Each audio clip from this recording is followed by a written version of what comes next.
అవసరానికి వాడుకొని వదిలేసే మనుషులను కనిపెట్టే 3 సైకలాజికల్ ట్రిక్స్. వాళ్ళ అవసరానికి మీ కాళ్ళు పట్టుకొని అవసరం తీరగానే మీరెవరు అని ప్రవర్తించేటట్టుండే మనుషులు మీ చుట్టుపక్కల ఉన్నారా?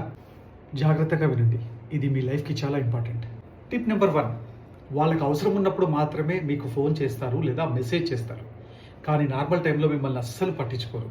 మీరు ఎంత మంచి పొజిషన్లో ఉన్నా కూడా మిమ్మల్ని పట్టించుకోరు, ఎందుకంటే వాళ్ళకి అవసరం లేదు కదా. టిప్ నెంబర్ 2, మీ అవసరానికి అడ్డమైన సాకులు చెప్తారు, అబద్ధాలు చెప్తారు, తప్పించుకొని తిరుగుతారు, కానీ వాళ్ళకి అవసరమైనప్పుడు మాత్రం మీ వెనకాలే పడి మీ టైం అంతా వేస్ట్ చేస్తారు.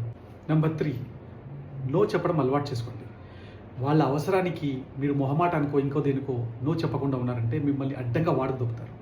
సో వాళ్ళకి నో చెప్పి వాళ్ళని దూరంగా పెట్టినప్పుడే వాళ్ళ అసలు రంగు బయటపడుతుంది అండ్ మీ ప్రైవసీ మీకు ఉంటుంది, మీ టైం వేస్ట్ కాదు. మనల్ని వాడుకునే వాళ్ళని కాదు, మనతో పాటు నడిచే వాళ్ళకి వాల్యూ ఇవ్వండి. జీవితంలో వాళ్ళకి టైం ఇవ్వండి. లైఫ్లో చేంజ్ కావాలంటే ఇప్పుడే సబ్స్క్రైబ్ చేసుకోండి.